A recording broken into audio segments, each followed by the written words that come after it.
You are experiencing the Knuckleheads of Liberty podcast. It is July 8th, 2024, and welcome to the Knuckleheads of Liberty, where we are bringing you the people and the organizations fighting for liberty around the country and in your region. And today we're going to have a show focused on Nevada with Libertarian Vice Chair there, Adam Haman, and he's also got a podcast too, so we'll talk about that as well. And then we're also going to dive into some kind of regional topics between Nevada and California about issues with sports stadiums and fireworks. So we got plenty to talk about, and our Knucklehead Noise Patrol round out with some crazy rant on Orange Hitler. So you can try and guess who who gave us that quote. But anyways, let's before we get into any of that, let me introduce you to our panel. In our lower left-hand corner, we have Leon the Word Brathwaite, last word in Liberty. He is a retired engineer in the state of California. Our lower right-hand corner, we have our special guest today, Adam Haman, and my name is Jason McPhee, and I'll be your host. So we always start out the show now with a Liberty quote, and I felt like this one was particularly applicable since we're talking about Nevada today. And this one is by Lysander Spooner, and it has to do with victimless crimes and vice. And so the quote is, vices are simply the errors which a man makes in his search after his own happiness. Unlike crimes, they imply no malice towards others and no interference with their persons or property. In vices, they vary, or the very essence of crime, that is the design to injure the person or property of another, is wanting. So in other words, you know, the vices aren't really crimes, and therefore, you know, the state really doesn't have much business dealing with those. And of course, Lysander Spooner was an abolitionist and a political philosopher, and a lot of knowledge about the law. Anyways, well, what do you guys think about that quote? I think it's pretty darn libertarian.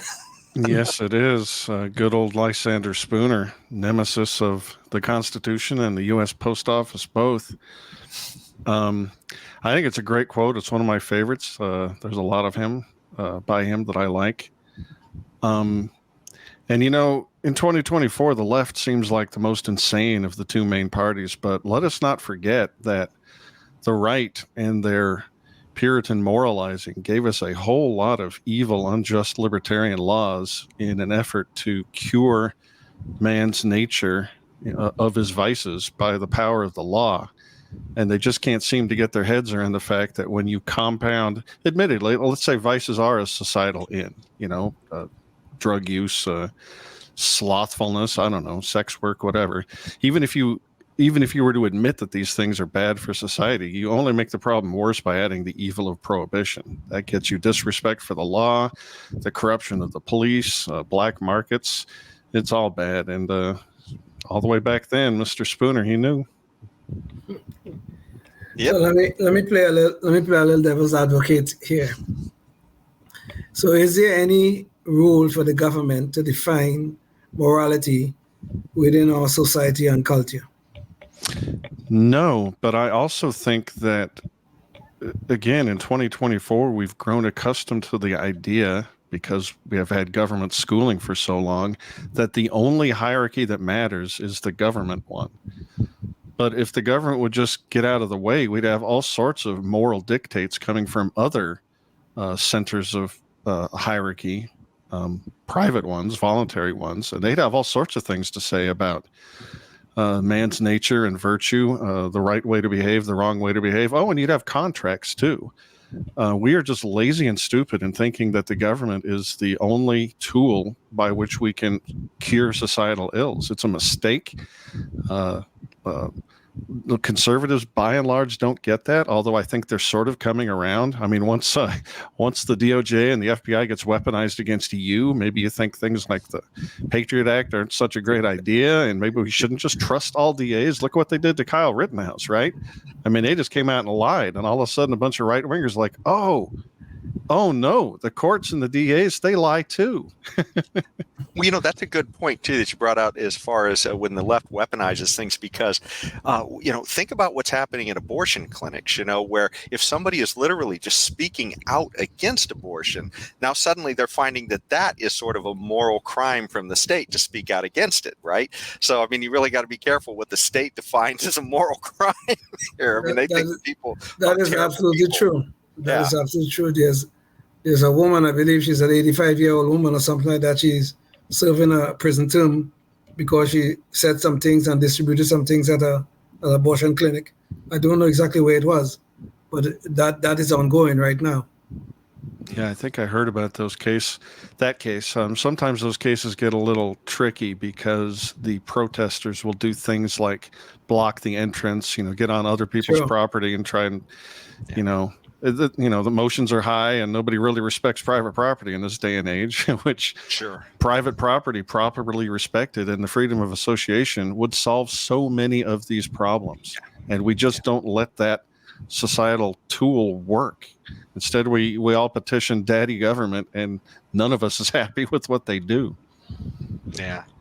And well, I think the added problem to that, I mean, I don't want to get too off topic here, which is the code that we're dealing with here, the Liberty Code we're dealing, but I wouldn't get too off topic here.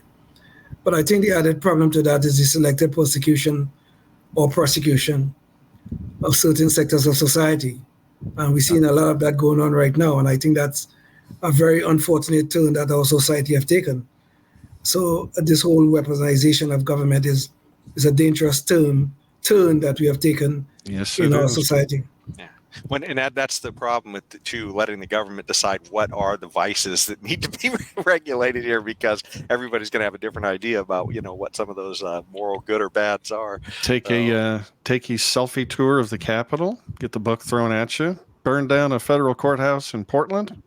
Nothing happens. Exactly. Tensions are high. Exactly. Legitimate protest, fiery and mostly peaceful. Yeah. Oh yes, that's one of our favorite quotes on this show. We have played that out maybe 3 or 4 times, I guess, on the show already, maybe more. Okay, it's classic. Well, let's get into our interview with Adam. So I'm going to show you a few visuals, James. Maybe you could bring some of these up. So you can actually find Adam through the Libertarian Party and also through some of his own pages. So he is the vice chair here of the Nevada Libertarian Party. But he also has a podcast as well, Haman Nature, sort of a play on human nature. And he has a YouTube page where you can go to see this. There's also an audio page. He has a Substack here that you can find, and he is also on X too. And we also have a sample of one of his podcasts, so it has a pretty good intro. So let me, James, maybe we could play KOL 1 just so people can kind of see what Adam's podcast is about. Haman Nature, a journey in search of a peaceful and prosperous society with human nature as a guide. Led by your host, Adam Haman. Hello, everybody. I have a real treat for you today. My guest is Scott Horton. Hey there, Scott. Welcome to Haman Nature. Thanks for coming on. Happy to be here. How are you doing, Adam? I'm doing fabulous. You are one of my favorite people to talk to. But do me a favor, let's try and keep this conversation under like 3 or 4 hours tops. Okay. Deal. And we promise not to keep you 4 hours as well. Definitely not. I think James would lose his mind if we go to 4 hours. The old joke in podcasting with Scott is if you're hungry, you just ask the man a question and then disappear, go make yourself a sandwich for an hour and a half and come back and he'll just be full bore on cruise control. Well, he's got a lot to say and a lot worth hearing too, with regards to our, military-industrial complex. But that is a subject for another show. And I do recommend that people go search out Haman Nature in quotes. Otherwise, you get that pernicious but catchy Michael Jackson song. Exactly. That's what I noticed. Search that out on YouTube, Haman Nature. And Scott gave me some epic rants on that interview. They are amazing. Let me ask a question though. You said guided by where you get a society guided by human nature. Am I quoting that correctly? Yeah, that's close enough. Okay, so don't you think that there are defects in our human nature that we cannot always be guided by human nature? Yeah. Well, good luck finding anything else. I'll lay out the premise of my show. I mean, basically, it's a bunch of gobbledygook that lets me talk about anything I want to, and then just sort of fit it into a philosophical excuse. But I do believe there is such a thing as human nature, and I believe that our universe that we inhabit has a specific nature.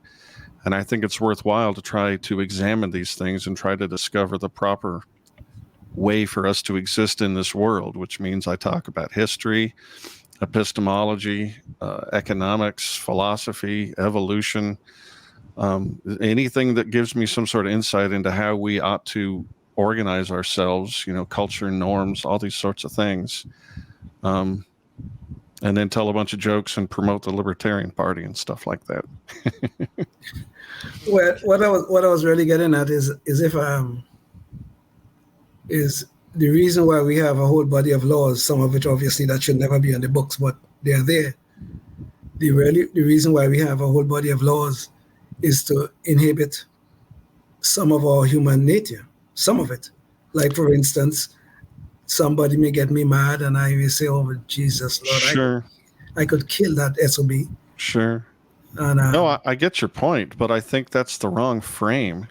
We do have a human nature, and part of it is that we get mad and fly off the temper and want to sock some guy right in the nose. But the point of law is to take our human nature and craft our laws so that the laws are in accordance with those. And then, yes, there needs to be prohibition against the worst things we get up to, but those should be along lines that we discover by analyzing our nature. Like, again, property rights, the freedom of association, these are the things that we should be crafting our laws around, rather than just whatever the mob gets in their head that they want to either mandate or prohibit in any given moment. Which is why I think the law, properly understood, is a bottom-up construct. Like common law makes sense, but statute and legislation is a monstrosity, an abomination. It comes from the top down, and I think law needs to be done at the local level, contextually based, with judges deciding on specific matters on the ground, guided by principles that have been discovered over the centuries, the millennia. And yeah, all of that includes how to handle human nature. But I was laughing when you said, don't we need to use something other than human nature? Well, yeah, but what else do you got, man? you show me something else, I'm going to make an argument that that's in human nature too. I think one of our founders said that if men were angels, we wouldn't need laws, and if angels were men, I forget the rest of the code, but it was along those same lines that well, they're wise, and they used all their wisdom to try and chain down the power of government so that it isn't used against the people, because they understood what our nature was. And we're at our worst when we think we have a justified right to use force against our fellow man. That's when we are at our absolute worst, and they knew that. So they tried to construct a system that took that into account. I think Lysander Spooner is right. I think they failed. Either the Constitution led us here, or it was unable to prevent it, because we are power corrupts. And when you see something as innocuous as the General Welfare Clause or the Commerce Clause, and you have the lust for power, you decide you can just drive a fleet of tractor-trailer trucks through those things. If the framers looked at what our system was now, they'd just laugh at us. Indeed. You know, Indeed. I liked one thing that you said there too, where, you know, the laws are probably better if they come from bottom up. But, you know, a lot of people might then worry that we wouldn't have sort of normalized laws over kind of big areas. But, you know, you think about it, and that's kind of like what a market does. I mean, if all of these communities have their things that sort of work for them, but then if they want to engage with other communities, they're going to kind of have to normalize enough. So Bingo. So- Yeah, I can make the minarchist constitutional argument for liberty, but I am an anarcho-capitalist. I think that you get the structure and size of association that you want. And as you just said, you know, even if you're, I don't know, some Methodist or Amish, and you have this really Puritan community, a covenant community where everyone actually does sign the Constitution, social contract. But if you want to do business with your neighboring town, you're going to have to make an arrangement with Visa or some body of law, and probably make a security contract too, and an insurance contract, just to make sure that you don't get screwed. And in doing all those things, you will be binding yourself down to the norms of the other people you want to do business with. Otherwise, they won't do business with you. And yeah, go ahead, Jason. I was just going to say, you know, when you were talking there about that, you described yourself as an anarcho-libertarian. For our audience, what exactly does that mean for you, being an anarcho-libertarian? Does that mean zero government, or like some kind of localized government? What does that mean? Yeah, I mean, everyone knows pretty much what a libertarian minarchist is, right? You shrink the government down. It's like what Ayn Rand talked about. You shrink the government down to the night watchman state, where they run the military, the courts, the police, you know, enforce contracts, that sort of thing. And the joke is, what's the difference between a minarchist and an anarchist? Answer: about 6 months. Because all the arguments why monopoly is a bad provider of all the other services in our society, they apply equally with the provision of security and law, military protection, private protection. So the argument is, humans would be much better served by institutions that were completely and utterly private, where you will, of course, have governance, but you will not have a monopoly government. I think that was a wrong turn we made. I mean, we're a young species, right? I don't think we've grown up yet. And I think that if we mature, the libertarian political philosophy, and specifically the anarchist version of it, is the legal framework that we'll be using if we don't blow ourselves up first or destroy the currency or something. I'm sorry, Jason, go ahead. Oh, that's okay. Go ahead, Leon. So if I'm understanding you correctly, the founders gave us a constitution, and they had within that framework, they had specific rules for the government, the federal government in particular. Well, are you saying that those rules that the founders stipulated in the constitution, those rules were too broad? Have you ever read John Hasnas, a legal theorist? No. Made an argument that there's no such thing as the rule of law, not men. I'll send you the link to the paper he wrote. I think it's called The Myth of the Rule of Law. Anyway, all laws must be interpreted by men. So there's no such thing as the rule of law, not men. And case in point, the framers were still alive, and the First Amendment is the First Amendment when they passed the Alien and Sedition laws and made it a crime, a federal crime, to criticize the president. So the ring of power is evil, and we should cast it aside. That doesn't mean you can't have governance. Contracts are great, you know, and a nesting hierarchy of judges and appellate courts and even a Supreme Court in a given jurisdiction, conceptually framed, are great things. They just don't, none of them should be monopolies. No one should have the right to say, you can't shop elsewhere or I'll kill you. Mm-hmm. And it's funny too, because when you say that we're, a society of, I guess, not of laws, but of, I guess, an interpretation of laws by men, I guess, or is that, maybe I missed, but the Supreme Court, I mean, literally, when you look at the Constitution, some of the words are so vague that they're going to always have to be interpreted by men. That's precisely either to say what they were back then, or, as some people on the left like to just reinterpret them to whatever they mean today. But either way, it's still an interpretation game. Yeah, in this article by John Hasnas, he gives an example of a couple of legal students. And the professor, assigns them a case, and tells them to go find the body of law that governs it, and they both find it correctly, and then they both make wildly different arguments that are completely supportable because the one is a conservative and the other is a liberal. And you've heard these arguments before, and they are both citing law, and it just goes to show. I mean, look what our Supreme Court. You tell me who that is, and I'll tell you what the decision is going to be, no matter what the case is. 80 or 90% of the time. Thank goodness it's not. Thank goodness it's not 100. Wait, and just for our audience too, I just wanted one example of that too, just in case you were looking for some. The words "cruel" and "unusual." I mean, right. What does that mean? But anyways, I'll give that back to you guys now at this point. I'm sorry, Adam. Go ahead. I'm sorry. Well, in a sense, you don't mind laws sort of having that phrase if it's bottom-up law, common law, because you do want a principle, cruel and unusual, but then you want all the judges that are looking at specific cases to look at that principle through the lens of that principle at the facts on the ground, and then decide based on the standards of the community involved what does cruel and unusual mean. That's going to be different for different groups of people. So it's impossible to write laws so completely, so granularly that you can cover every single instance. So you have to use something like a broad principle, but then that means it gets to be interpreted. So yes, which raises you just raise an issue which I was going to get to. So let us suppose one day that we do end up in this ideal libertarian world.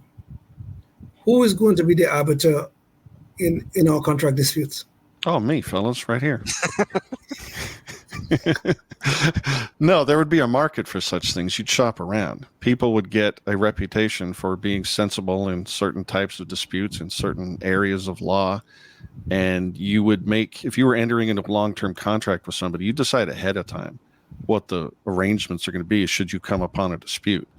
We agree to use this firm or this group of judges with this appellate provision with maybe another appellate provision on top. Because humans want to work together, they would just figure it out. Because they want some kind of security, they would figure out a way to provide it. It's not rocket science. What's happened is the government has crowded out of our minds by controlling the public education system that there's any other solution to these things but the government one. It's an illusion. A divine word from on high, almost. Right. Right. But we still, even though I agree with you, and I think that system would probably work better than the one we have right now. A low bar. But we're still going to end up with men interpreting laws, right? Yes. Or contracts, if you like. Yeah. Or contracts. Yes. For sure. Okay. There's no getting around that. We need governance. I don't want to live in some Mad Max world, but I just don't want a monopoly providing these very essential services, because what's the law of economics about monopolies? They provide too little of a good at too high a price. Yes. Well, look at your government services, guys. What do you think? Scarcity and high cost. Oh man! Lines. and they're rubbing our nose in it at this point. Oh yes. Yeah. I'm feeling the pain right now. Yes. Adam, you've mentioned a few times, that what the public schools kind of setting us up on this, kind of tunnel vision that we need more government. And that kind of brings up the question, where did you get your views? Sort of what came around and rung your Liberty bell? Because I know for me, it certainly wasn't the public schools. No. Oh, that's a great question. My mom was basically a hippie, and my dad worked for the Park Service. He was sort of a higher up paper shuffler. And the household wasn't politically active. They didn't talk about politics, but I would have assumed all the way up into college that I was a Democrat, just because culture told me that the right side of the political spectrum were the evil, greedy ones who wanted to boss people around. That's what the movies and comic books and TV says. And then I got to freshman year in college, and it just occurred to me that the government doesn't have any resources that it doesn't first steal from other people. And that just seemed eminently wrong to me. So I must be a Republican. So then I spent a couple of months listening to Rush Limbaugh. This was the late 80s. And I very quickly realized, no, I'm not, whatever this is, I'm not that. And then somebody handed me The Fountainhead by Ayn Rand. And it was like the crystal lattice in my brain, all slotted into the correct spots. And then I read Atlas Shrugged, and it was all over. What's his name? Jerome Tuchil book. It usually begins with Ayn Rand. That was it for me. I read everything that woman ever wrote, and I'm not going to say she never made a wrong step or anything, but she was hugely influential. And then I started reading everything I can get my hands on. If you were a libertarian political theorist, I probably read your treatise or your book or something. And then I forgot all that stuff and went out to play poker for a living for 30 years and just study the stuff in my off time. Okay. Well, that's curious. Did this help you, I guess, seeing the world through a libertarian lens? Did that help you at all in being a professional poker player? Yeah, it helped quite a bit.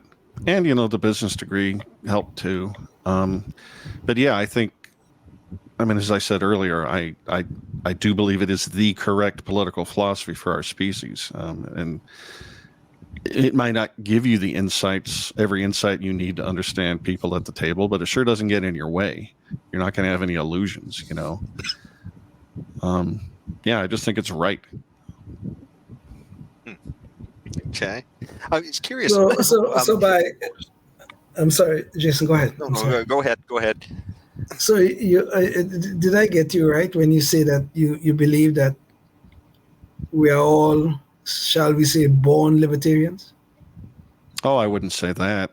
Small L libertarians? No, I wouldn't say that either. I think social science tells us these days that there are dials in our skull that basically are set when we're born, along the lines of tendency to anxiety, maybe a need for dependence. And you can tweak those, with your upbringing and then as your personal habits as you get older. But I think there's a limit to how much you can tweak them. I think some people are literally born a little bit more independent and individualistic, and some people are born the other way. Okay. And after, 12 years of public schooling, some of them are just irredeemable. They just, if you try to describe a future or a vision of a society with no government or no monopoly, I think they'll freak out. Like agoraphobia. It's almost like trying to describe a world without Santa to a child. Yeah, exactly. But I would like the chance to prove my theory wrong. I like what Corey DeAngelis is doing in promoting the school choice movement. And I think if we can, I'm an anarchist. I want the complete separation of government and school right before I abolish the government altogether. But failing that as a political reality, I think putting the choice in the hands of parents to decide where to send their kids, how to spend that money, make it an ESA, educational savings account, rather than a voucher system. So it's not one block that you can just hand out. You can actually spend Adam, the money. let me break in here real quick. For our audience that's watching on public access, this conversation will continue. So you can check us out online, and you can find the rest of this conversation where we get into talking about some other issues going on in Nevada and with California, and also hearing a little more from Adam about his experience in Liberty. And you can also find some other great conversations we've had there as well too. So back to the show. Awesome. So yeah, I've been studying this stuff for 30 plus years. And I'm involved in libertarian politics now, but that's relatively recent. I didn't get involved until late 2019. In fact, in preparation to talk to you guys, I watched your interview with Mark, what was his name? Mark Hinkle? Oh, yeah, Mark Hinkle. Yes. Former LNC chair for both nationally and in California. Yeah, so I'm one of those dirty, nasty Mises Caucus people that he hates so much. I was part of the crew that took over the Nevada Party in 2021. And it happened in Nevada, too, so that it must have been extra joyous for you. Yeah, we were motivated to give ourselves home court advantage because the crew that formerly was in charge here, I do not see eye to eye with those people. They were silent during the COVID lockdowns and mandates and restrictions as businesses were just getting wrecked and little kids were having their brains, unable to grow correctly because of the school closures and covering people's masks. So they said nothing about it except a little tacit. They would suggest that maybe the government shouldn't mandate these things, but we all know how we're supposed to behave, right? Mm-hmm. And then in one of their rare appearances on social media, they took a week on Facebook, a whole week, every day, making a post about just what a piece of garbage they thought Ron Paul was. So I'm like, okay, guys, if you were trying to recruit me to join your party, you did. So, I mean, it wasn't a huge victory. They were a small crew, but we took over, and now it's our job to run this party and try and make something of it, promote liberty in the state. Well, I was just going to say real quickly, for a lot of people, Ron Paul was a pathway to discovering the Libertarian Party, and the comments that he made to Rudolph Giuliani about, why we were attacked on 9/11 on a that stage. Was a magnificent moment. Yeah, that to me was pretty heroic. And, essentially he said, look, they don't hate us for our freedom. They hate us because we're over there. And that really challenges a lot of, this idea of policing the world, small government, all these kinds of things. So anyways, sorry, I just wanted to make sure you know what we're talking about. You're right.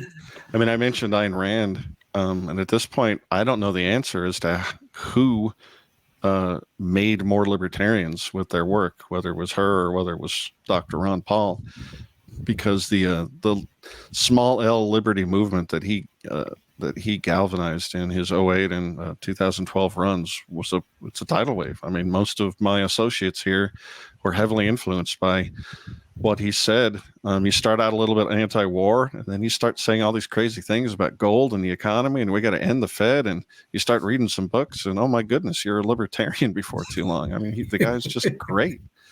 He's like Morpheus in the Matrix. Yeah, he's just throwing red pills at you. Yeah. Not quite a smooth talker, but he's got the wisdom. He sure does. Slick, but he's persistent. Could we step back for one second here? This mini civil war, if I can characterize it that way, between the Mises Caucus and the rest of the Libertarian Party. Could you? I mean, I understand your point about the COVID and the lockdowns and the positions the rest of the party took. But what are the underlying philosophical differences between the two groups involved in this mini civil war? Well, part of it is culture war stuff. They are blue-pilled, I would say, very strongly. The chair who recruited me by accident, Nicholas Sarwark, he basically has the foreign policy of a neocon. You're familiar with the Mott and Bailey fallacy / style of argumentation? The Mott is the castle, and then the Bailey is the field. So you retreat to something safe. That's your castle. Then you slowly release the concept out into the field. So he's like, well, we have to have shipping lanes, right? Otherwise, there's going to be chaos and anarchy, and we'll have no trade. And because of that, well, then we have to support Ukraine and in the war against Russia. It's just anyway. So that part of the problem is the former group was blue-pilled. The other part was they were running retreads of the other two parties, like Gary Johnson and Bill Weld. They didn't seem principled to us. Sarwark went as far as to call friends of mine, Nazis and bigots if they wouldn't, kowtow to some demand of his or another. So just like the local people here recruited me, the people who were running the national party in the late teens, early 20s, they recruited a whole bunch of people across this country to say, you know what, we're small L libertarians, and you guys holding the keys to the big L party, we don't like what you're doing with it. So, okay, maybe we'll show up and try and do something better with it. And we may fail, we may succeed, I don't know, but I think it was a worthy project. Yeah, I so, felt like Leon, I just wanted to jump in real quick with something. The whole issue of I guess of the Mises Caucus takeover. I mean, I shared a little bit of that frustration too when I was watching the presidential election and Joe Jorgensen was a candidate. And I mean, obviously she's far better than the people on either of the major parties, but the fact that she wasn't kind of militantly out there against the lockdown, it seemed like she wasn't, or some of this, stuff with the identity politics and other things like that. It's like, what business does the state have in any of these things? And it seemed a little deflating. It seemed like our moment, and it wasn't being, we just weren't correctly putting the spotlight on it. Yeah, my take on her. Well, first of all, I didn't remember that she ran with Harry Brown in 1996. I was a big fan of Harry Brown. I just didn't remember that she ran. And yeah, if she was sort of giving her stump speech or asking basic libertarian questions, she was fine. She knew Harry's answers, but it's years and years later, and there's sort of different problems that we're having now. And she wasn't, we were going through one of the biggest and most shocking losses of liberty in her lifetime, I bet. She didn't have much to say about it. What they did to us under the flimsy pretense of this public health problem was just abhorrent. Mm-hmm. I thought she was offering some weak sauce on the Liberty front. On the other hand, I'd never heard of Spike Cohen either, and he was magnificent. He still is. He can talk that Liberty. I like that guy a whole bunch. So let me go back 1 second again. So the Mises Caucus took over the Libertarian Party, and you spoke about this project. So how is the project going? What is happening to membership? Are you guys making any inroads into getting a broader membership so that you can claim some level of success with the takeover? No, not really. Membership is low. The people that used to hold the keys are hopping mad, and they're showing it.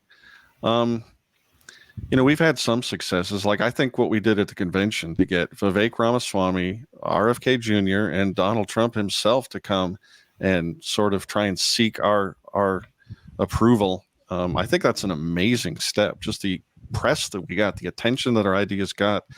I think these are moves in the right direction.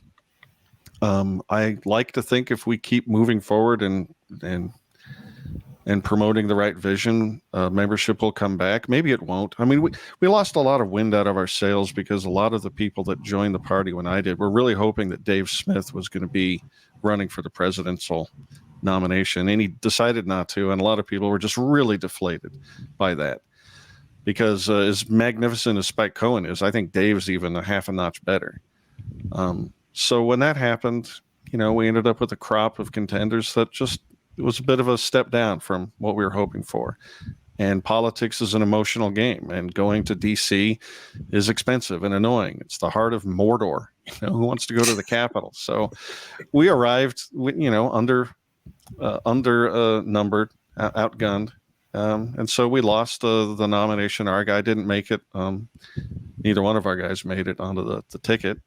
But we maintained largely control of the LNC. I happen to sit on the LNC as the Region 1 rep, or one of the two Region 1 reps. So I don't know. It's a mixed bag. But I do think that our vision is better. I don't believe that. I think the LP had lost its way. They cared a little bit more about the party than they did about liberty, and they were taking their cues from Cato and Reason, who are they live in the Beltway in DC. They're too close to the halls of power, and I think they've become corrupt. They'll sit there and argue about milk subsidies and tariffs while COVID lockdowns are happening across the country. I mean, what are you doing? I think they've dropped the ball. Well, and it's funny too, because I think this is highlighted when you talk about this Cato view of things and all that, by when we had Gary Johnson and Bill Weld running. And, certainly Gary Johnson was much better than the people in either of the other two parties. Sure. But that said, some of his arguments on liberty were way short. I mean, No. like the cake baker argument. He wasn't. Yeah, that willing was to defend the embarrassing. Cake baker. That was of a thing. embarrassing. And so, yeah. And he wasn't a well-read libertarian. I mean, he had decent instincts, for an ex-Republican governor of New Mexico or wherever it was. But if somebody asked him, it was New Mexico. but if somebody asked him a follow-up question, he was sort of empty. It was like, well, we're socially liberal and fiscally conservative. No, we're not, man. That's what kind of party of principle could that possibly be?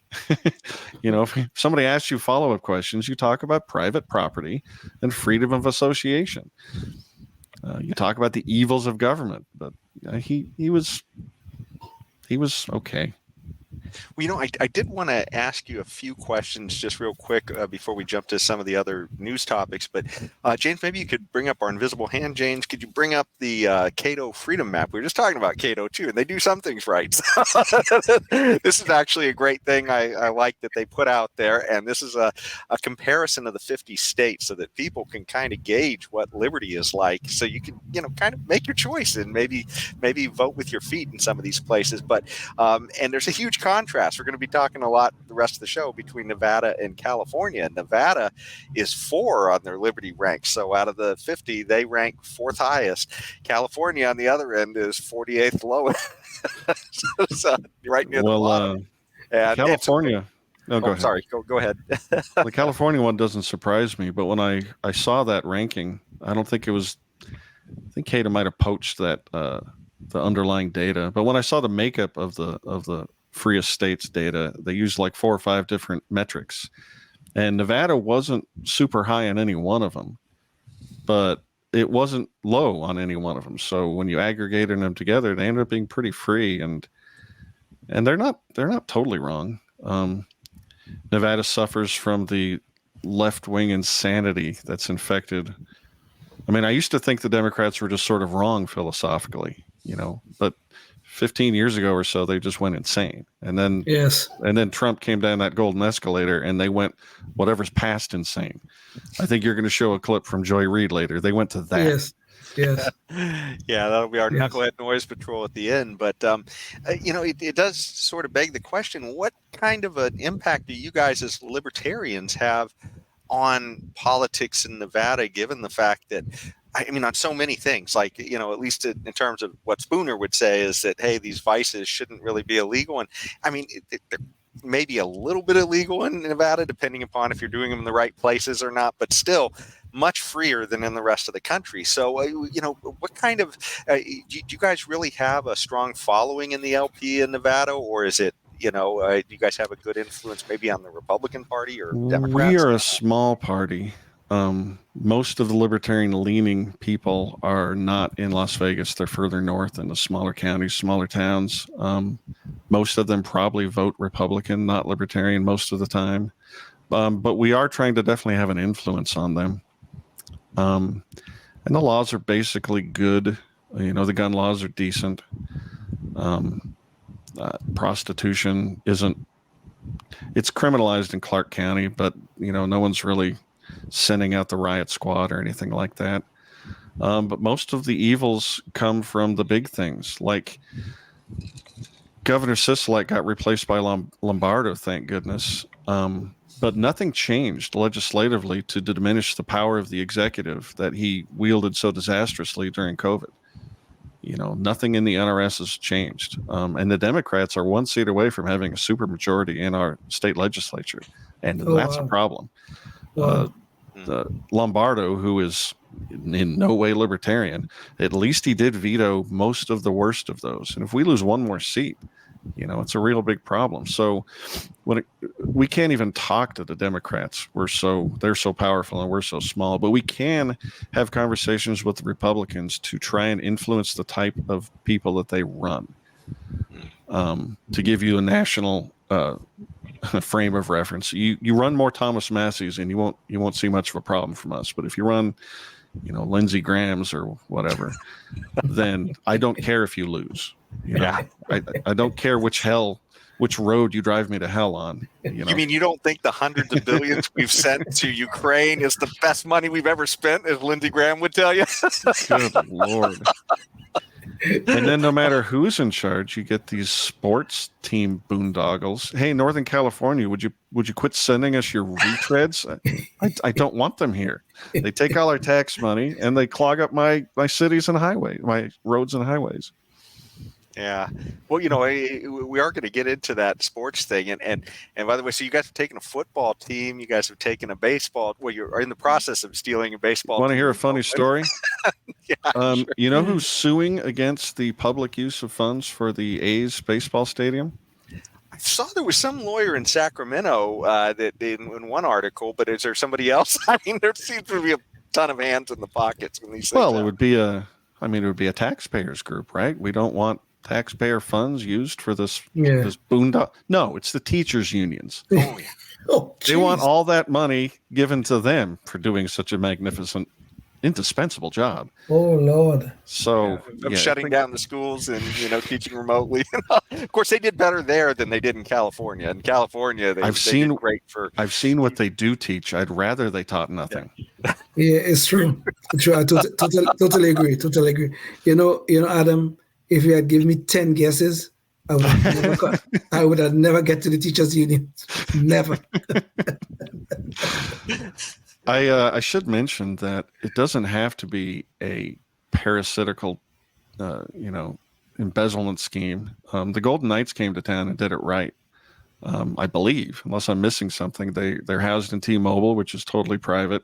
I don't think they're taking any public funds. The only nuisance they are is, they make the streets real crowded there on the street when they let out. But, there's a right way and a wrong way to do things that are, sportsy. Well, I do have a couple video clips to set the frame of what's going on in Vegas, because you guys are growing in leaps and bounds with sports teams and at the expense of stealing from Oakland, which, theft in Oakland isn't a big deal anyways anymore. So I guess if you guys are stealing sports teams, I guess they kind of deserve it. Maybe they're valued at under $950. Is that You say stealing, but I feel like the firehouse chief who opens his door one morning and there's a Raiders on my doorstep. Yeah. Didn't want it. What am I going to do with this Raiders? Do I have to keep it? No one's looking. Just close the door. Well, so just to set the stage, so you guys got that nice new Allegiant Stadium, I guess, for the Raiders recently. I probably a lot of taxpayer expense on that one. But right now, the big issue is the A's. They're sort of in the mix, and they've sort of made an agreement, although it sounds like there's still a lot of uncertainty about the stadium. But anyways, here is a video clip that kind of sets the stage and what the costs are involved in that. So, James, can you play KOL number 2? A pair of developing stories at the corner of Tropicana and Las Vegas Boulevard. Strong opposition to the A's ballpark planned for the South Strip during Thursday's Las Vegas Stadium Authority meeting. We spent more time implementing a world-class stadium than we have working to build a world-class K-12 education system. Alexander Marks, who came Thursday to represent the Nevada State Education Association, was one of a couple people who showed up to speak against the ballpark, which will cost an estimated $1.5 billion, $380 million of which will come from a combination of state and county help. On Monday, the Nevada Supreme Court rejected a bid by Schools Over Stadiums, with whom the State Education Association is affiliated. That group wanted to put stadium funding on the ballot and let voters have a say. It opposes Nevada tax dollars being used to build a stadium and is vowing to renew their fight in 2026. We're 48th in the nation. We've got the largest class sizes in the nation, and we've got the highest vacancy rates. When our politicians get distracted by shiny objects like stadiums, those issues fall by the wayside. So here you have exactly what you were just talking about, the teachers union trying to come in there and, siphon some of that money away towards themselves, away from the stadium. But I mean, this does bring up the big question. This is a private enterprise. And if you're a libertarian, why does the government need to be involved in private entertainment? It's like we should. Well, what if tomorrow it's a brothel, or what if tomorrow it's I mean, you could think of a million different things, a race car track, whatever. I mean, why does It is a race car track. We'll get to F1 and what they did to us in a moment, but But there's an important philosophical point. Everybody has an argument for why their crony project is really for the public good. It looks like you're just funding a private interest, but no, there's spillover effects. There's knock-on effects that are good for the broader economy. And I can make a public goods argument that we need this, which is why it's important to just say no to every crony plan, no matter, even if it's something you like. Because once you grant them that power, they're going to give you 15 million other things that you don't like. And boy, I'm going to be sorry when the Oakland A's come here. By the way, I've got my my Oakland. I saw. Damn, Jason. I used to see them when I was a kid when they had Ricky Henderson, who led the league in stealing bases. I must admit, though, I haven't watched them much lately. They are in Sacramento, though, for the next few seasons, so I'll probably see a little bit of them before they go to Vegas. Apparently, we have one of their feeder teams here, the Aviators. They've been here for a long time, and they're pretty popular. I didn't realize that. Okay. This whole stadium building with partially with taxpayer dollars is really a scam, because what they're really doing is you're taking you're transferring wealth from hardworking average Joes and giving it to billionaires and multi-millionaires.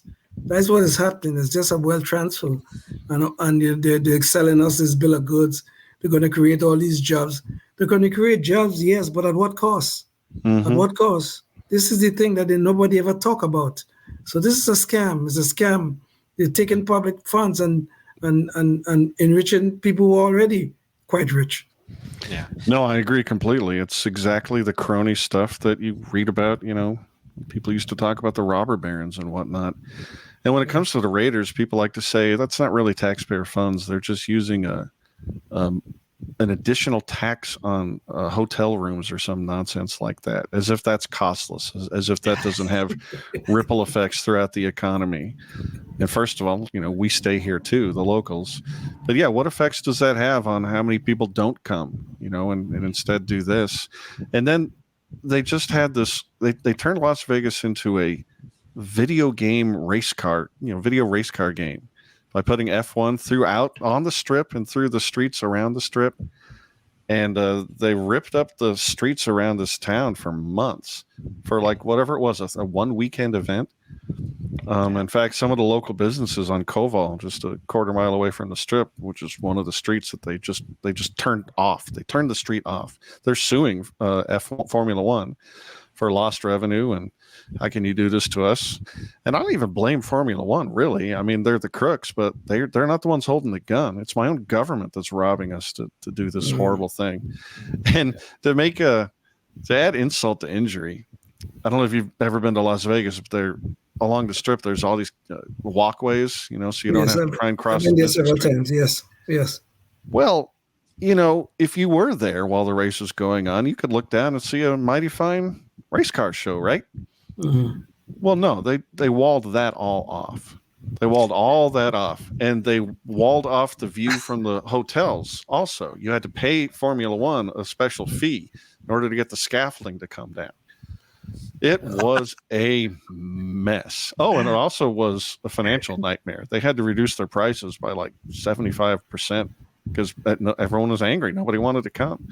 Wow. But we're locked into that contract for at least 3 years, and I think it's more like 10, which means they have to resurface that street every single time and deny access for customers to go to these businesses every single time for months. Every time. I mean, trust government to be the one to just say, screw you, citizen, pay me. I don't care about you. I like to watch races from the executive suites. Those are fun, but no, you shut up. So it's my roads, but not your roads. Yeah, right. Roads that the government gives to somebody else, some billionaire. I wish I'd thought of that. Yeah, who is going to build my roads? You're not doing it. Also, I've driven in Northern California. Boy, you're not getting very good roads for your money. Oh God! You know, the crime is so bad. We've been waiting to do a show on Oakland, but you know, maybe this is one of the reasons why all the sports teams are trying to get out of there, is because you know they have a hard time even fixing the roads because the people who are working on them are too afraid of being robbed. Exactly. Yes. I attended the Libertarian National or the California State Convention in Anaheim this year.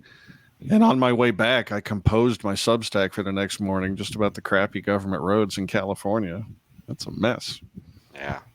Well, you know, this is one of the things, too, with the stadiums, that aside from the fact that, you know, everybody is always like, we talked about the teachers union there and the fact that they are always grousing about, oh, well, why doesn't the money go to us? And isn't a teacher so much more important? And why do these athletes get paid millions for bouncing a ball? Well, part of the reason they can get paid millions is because we subsidize them so much. I mean, you know, part of it is you know, they get the eyeballs, but, you know, if they had to cover some of those costs, they might not make quite as much money themselves either. Yeah. And so, James, I know our Invisible Hand, we were about to pull up this story on the economics of taxpayer-subsidized stadiums. And one of the points they bring up here is that, you know, for a lot of the open-air stadiums, those are just losers for most towns, regardless of how you slice it, you know, because you can only play events during, you know, that are seasonally friendly. You can't even, you know, you can't do a lot of shows that may get rained out or other things like that. So,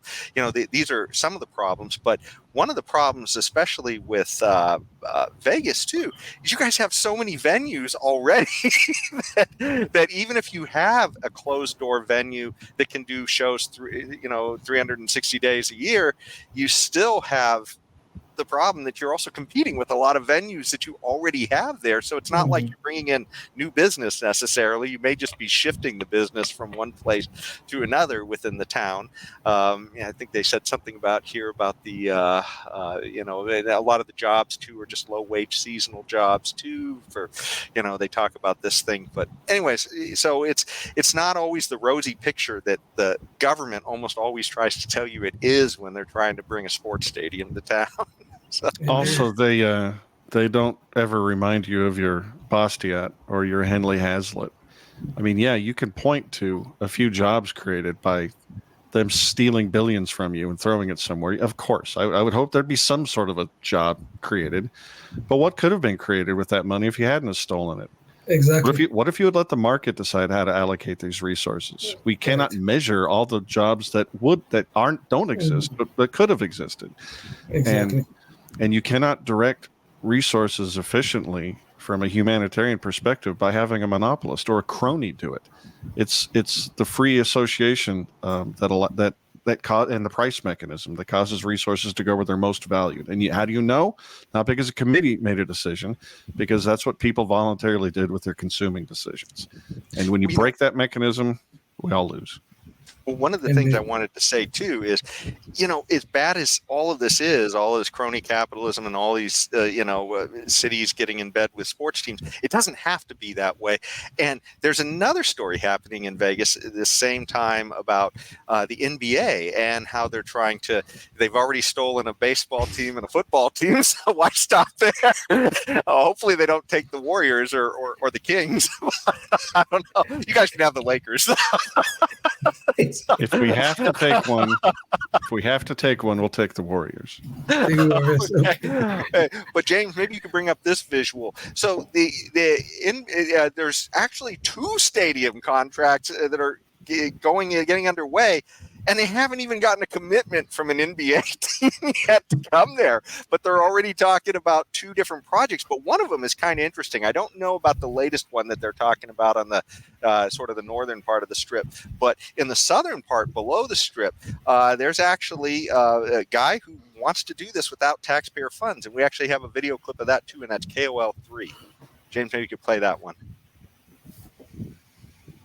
Could an NBA team be the next pro sports franchise to come to Las Vegas? A proposal to build an arena for a team is on the drawing board. And as Fox 5's Mike Allen reports, it would be paid for using no public money. Investor Tim Lewicki announced last week at an economic forum here in Las Vegas that he wants to build a 20,000-seat arena along with a resort and casino that together would cost about $10 billion. On this arena, I'm not asking anybody for any money. We're not going before the state. We're not going before the county. We will go build it on our own privately. This massive project would go south of the Strip, near the 15 and 215 interchange. Lewicki has spearheaded similar projects before, like the Climate Pledge Arena in Seattle, built just a couple years ago, where the NHL's Kraken play. Lewicki says it would be built to rival the MSG Sphere in terms of a world-class concert experience. So anyways, yeah, it's just there are literally models out there where we don't have to do this. And I just think it's awesome that some people are at least, still making that pitch. You guys have any thoughts on that? I mean, of the two models, it's obvious which one I prefer. Yes. Yeah. I totally agree with that, yes. But if I'm a betting man, and you fellas know that I am, I would bet that the crooked one ends up being approved, not the free market one. Yeah. But you know why? Of course, because there are so many of these lawmakers that can be bribed. They may call it campaign contributions, or they may call it other things, but they can be bribed. So of course, the crooked one is going to get through, without a doubt. You are correct, sir. Well, there's another hot topic going on between California and Nevada, and that's fireworks. And we just went through fireworks season, and of course in California that's kind of a big issue. In Nevada, it's sort of not as big of an issue, I guess. I mean, maybe there's just not as much to burn there. I'm not sure, but in Sacramento, it's definitely a problem. But we do have a video that lays out a little bit of the problem. James, could you play KOL 4? Last night was absolutely crazy. All across the region, illegal fireworks lighting up the sky. A lot of illegal firework activity. Everyone could see it in the skies. We had multiple of our fire prevention officers out trying to issue citations for these. Sacramento City Fire says they responded to over 430 calls just last night. Because what goes up obviously must come down, and these hot embers that are still attached to these fireworks that are coming down from the sky, they go into a dried field or they go on someone's rooftop, and next thing you know, you have a grass fire or you have a structure fire. 46 citations given out within the city limits in the 24-hour span. We're photographing them, taking video, marking down the address, and if it is your house, even if it's not you setting them off, you will be cited. So they take it seriously here, and it's funny how serious they take it. James, maybe you can bring this up. This is a Sacramento County government page, and I didn't even know about this. I mean, I knew about the fact that they tell us there's fines. I didn't know exactly how much the fines were, but they literally say the safe and sane fireworks down here can't be shot off after 10 p.m., which I didn't even know that. I don't think anybody knows that. So, that's like literally setting off little fountains in front of your house, and the idea that you can't do that after 10 just seems absolutely bizarre. But anyway, so yeah, it's a big deal that they have going on here, and there's probably some libertarian issues that we could probably talk about. But one of the things is that a lot of the ones that go up in the air, those are essentially the illegal ones, those ones you saw exploding all over the mortars and everything. Well, a lot of those are coming in from Nevada because they're legal there. So I've certainly been to some of those places when I visited. But the issue is that when they come in, they try and arrest them then, because every year, the fire season, because they can't really manage the foliage here very well, they let everything, build up all the fuel, and then the fireworks set it off. So anyways, there is a plan at work with TNT, one of the safe and sane fireworks manufacturers. And maybe I'll bring this visual back up again, James, that we had. But Cal Matters has a story here on why illegal fireworks could be gone in California next 4th of July. And essentially, the two states are talking about making an agreement where one state will rat out the citizens of the other state. And so we do have a little clip for that too that can explain this. James, could you play KOL 5?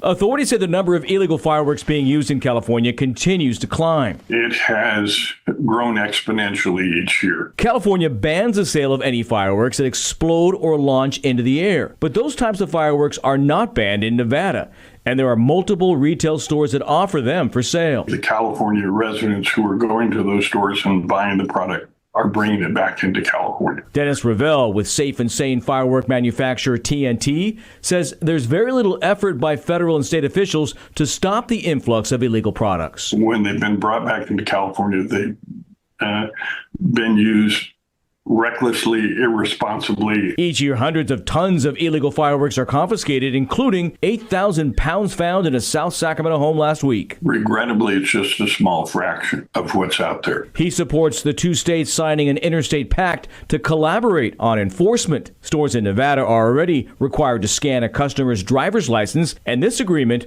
would notify California law enforcement when a Californian makes a purchase. In terms of curing the problem, that will only happen when and if we can impact the supply chain and keep the product from ever coming into the state in the first place. So there you have it. Nevada is going to rat out citizens of California.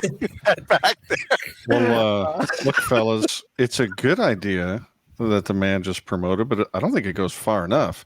I think you should adopt a proposal that I've been saying for years now, which is that we build an enormous wall between Nevada and California so that nothing gets through. No people, no fireworks, no nothing. What do you say? Well, you got to promise to let the good ones out every now and then. I know a guy. Yeah. Oh, yes. Oh, yes. Yeah. Otherwise, it's not a bad idea. Yes. I thought it was funny. In the link you sent, they were talking about it like prosecuting drug dealers. Like for X amount of pounds of fireworks, you receive a $50,000 fine or a $100,000 fine. It was like, is this kilos? What are we talking about here? But you were right. There are, well, first of all, before I trash fireworks, when you brought up California and fireworks, I immediately thought of the 4th of July in 2020, after your governor Newsom had locked everything down, and I don't know what was happening up north, but in LA, where I lived for a while, they were saying the citizens shouldn't do anything. Don't go outdoors. Don't set off a single firework. We're canceling all public fireworks display because you can't gather, or get the cooties. And so, we were all depressed, but then we got coverage of what happened that night in LA, and the fireworks were everywhere. Yeah. Whatever pipeline that guy was talking about illegal fireworks, it must have been a convoy, because they must have burned the whole town down if they're really as flammable as they say. Well, it's funny because you mentioned the shutdowns and trying to shut down the fireworks around that time. I thought it was insane that so many of these essentially bluetopian cities, I guess is no better word for it. They essentially shut down everybody's 4th of July, but also New Year's as well. And I remember when we were here in Sacramento, it was kind of a bummer that, they were locking everything down essentially. But by the time New Year's rolled around, I mean, we wanted to go somewhere. And so we actually went to Vegas because I think they were open by then. I mean, they've been shut down for a while, but I think by New Year's, I think you guys were open unless 2020.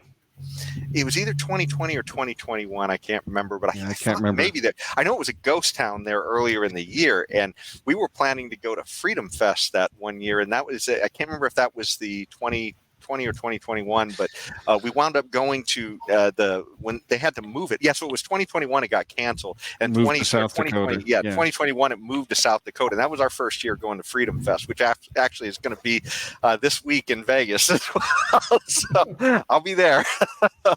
I was there in South Dakota too. Yeah. Oh, cool. Yeah, that was I took my kids to that one, and that was kind of a sort of a kickoff moment for starting to round up guests to do on our show. Nice. So yeah, but anyways, yeah, just the idea that they locked down that long, and and essentially push people out of these places that would normally be, the people would like to stay and celebrate in. 3 casinos never came back. They just blew them up. Wow. I mean, they were the marginal casino, obviously by definition, but they didn't have to die that year. But 3 of them did. Wow. When it comes to fireworks, it's a tricky issue. I like them as much as the next guy, but you can't argue that there is a pollution crime, a property crime that happens. No one is actually making sure that the the thing they set off is stays in their property or only goes on the property of people they've got a relationship with. And if you do that, well, you're committing a trespass, and that's a problem. Now, that said, since the government of California is leftist and retarded, they're obviously handling it the exact wrong way. This won't do anything. I bet they sell more next year if this deal goes through, just because that's what the government is trying to stop. But they're just going to create a bigger black market. That's all. Of course, you'll change the price. That's all. You'll change Yes. the price. And you'll introduce violence into it, right? I mean, if I have to break the law, you'll get some Al Capone stuff happening. And just to clarify on that pollution point a little bit, it's like you're imposing your risk on everybody else. Right. So, I mean, that's the issue. And of course, there's a cost. It's almost like, would it be cool for you if your neighbor decided to put up a munitions plant next to you and start assembling, bombs? I guess, you might have some concerns. And speaking of bombs, if you have pets, they get really freaked out by fireworks. It's kind of tragic. And you could imagine if we were in anarcho-capitalist land, you could imagine covenant contractual relationships handling this. What are the rules? But since we live in this Byzantine monopoly system, we just have to fight over what the zoning is or whatever, or, lobby the legislature to pass a new law. And no matter which way it goes, the populace will be unhappy because they didn't get to set the terms themselves. And that is very unfortunate. And no one, it's going to create bickering. It's going to make people hate each other. And if you just allow contracts to handle this, you might be annoyed. You might have to move. You might have to renegotiate, but you wouldn't be thinking your neighbor screwed you by going to the legislature. Well, and it's, it's not a one size fits. I mean, that's the problem with having the state deal with this, because if you think about California, it's one of the most diverse landscapes that you have out there.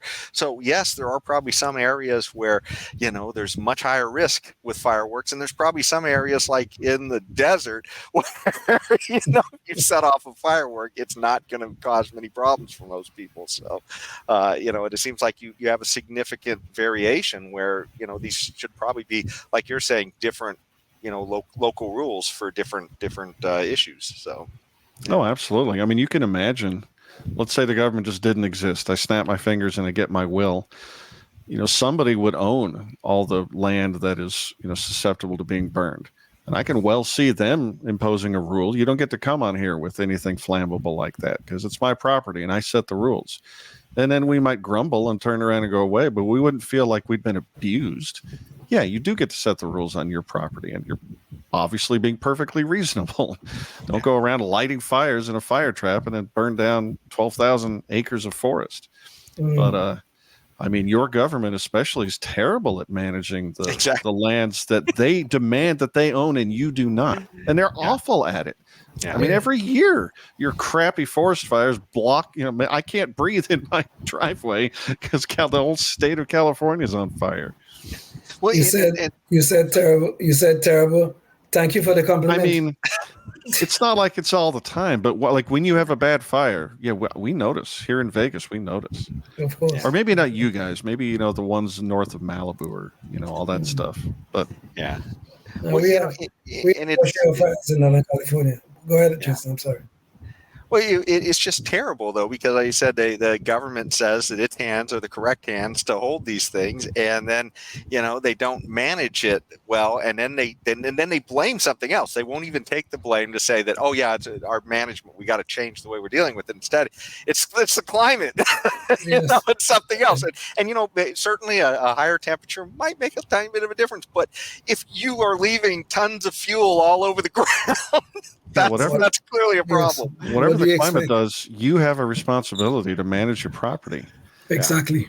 And I was telling you earlier about my father, who worked for the Park Service, and his job was managing, these various parks and doing the environmental impact statements for this and that and the other. And he would maybe he planted the libertarian seeds in me early because he would just tell me, Oh, Adam, you don't even want to know what they're doing down there. I mean, he knew the Park Service was just ruining places. Just the most mismanaged, ruinous thing you could imagine.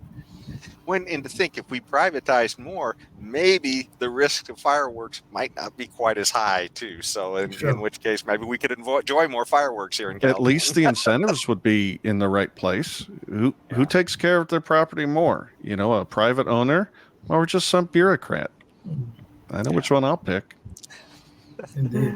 Well, we've gone over an hour, so we're getting really close to the end of the show. And now's a perfect time to bring up our Knucklehead Noise Patrol, which this time it is essentially the voice of MSDNC, Joy Reid, telling us about Orange Hitler and how that's the most important thing for her in deciding who she's going to vote for in this election. And so, James, your invisible hand, we do have a video for this. It's KNP1. We're just going to show a portion of it because she rants for like 3 minutes. We're going to show about a minute of it.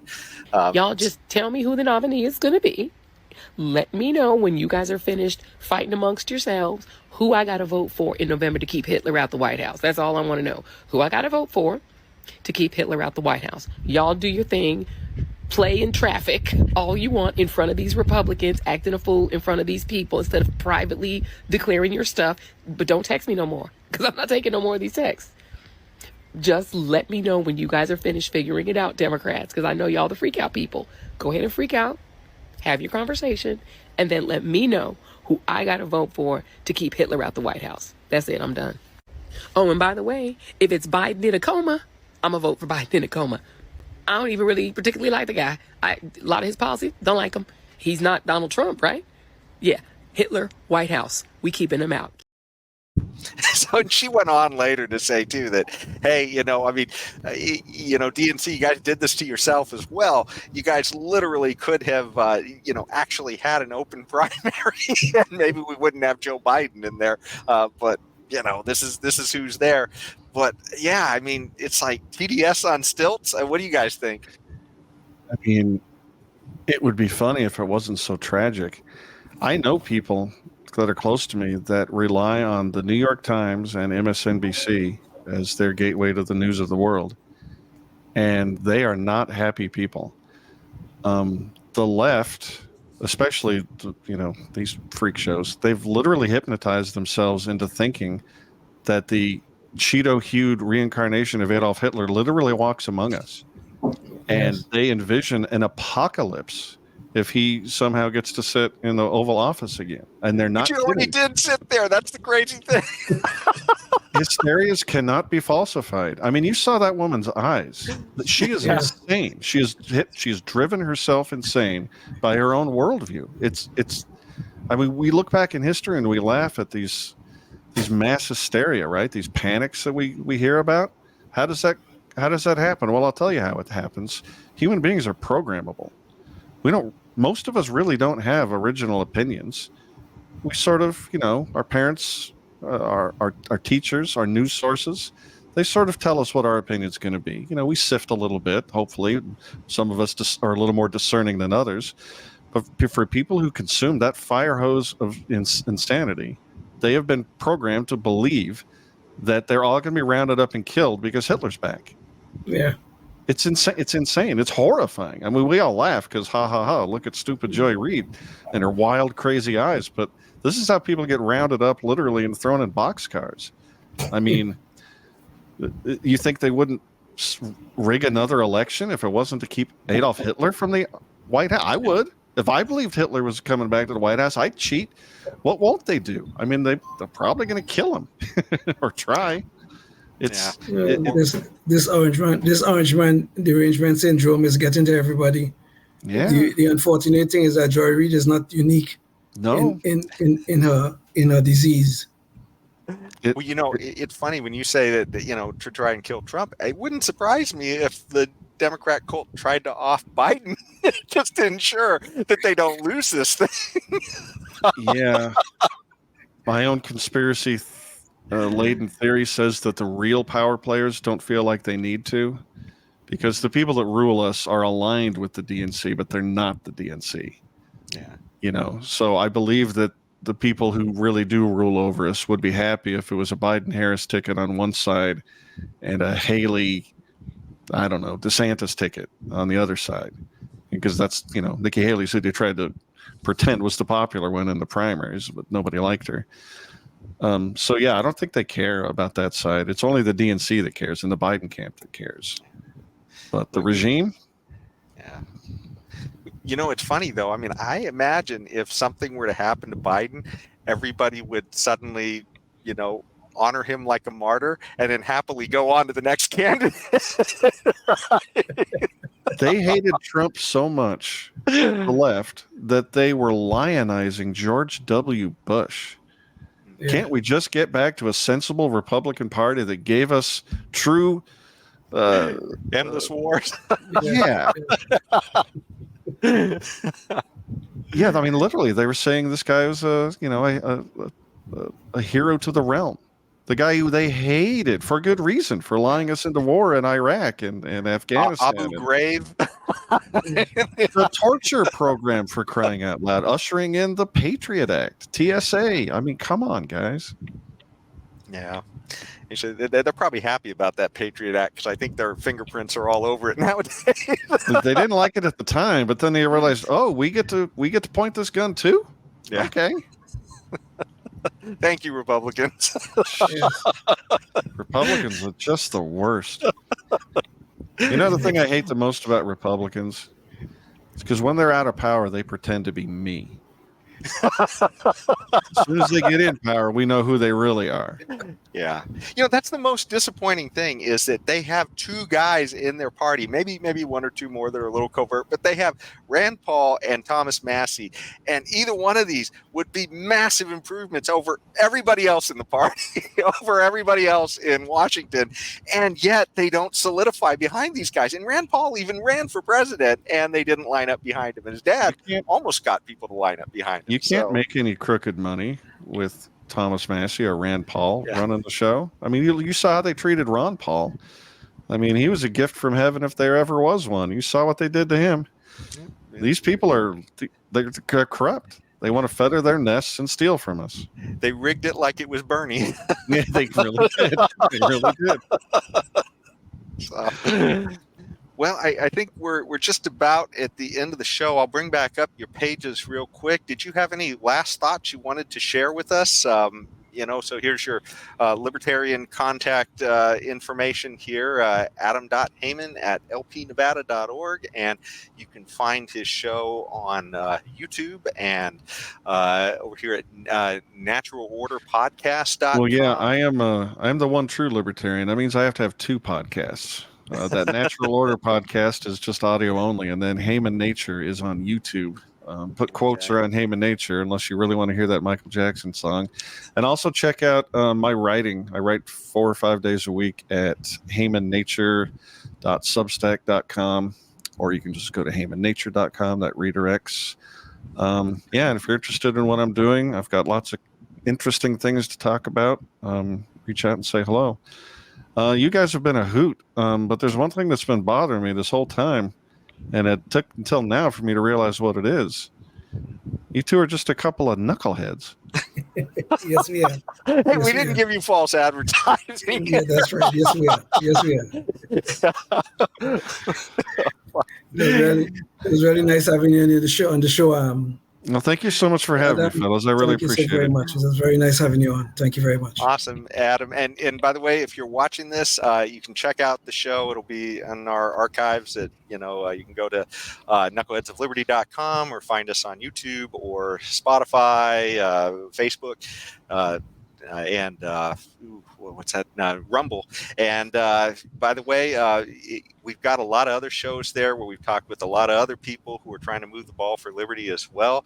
And so before that next show, think of what you could do, to make a difference in your area. Maybe you can help your local Libertarian Party out somehow. Maybe you can, run for a local office to try and get a little bit of liberty in there, or do some, other things in your community just to advertise these ideas of liberty. But you got to get up off the couch, because boy, I tell you, they're coming full court press on us to take away our liberty. So definitely think about what you can do before the next show. But until then, stay tuned and stay free. Amen. Life, liberty, and the pursuit of happiness, always and forever.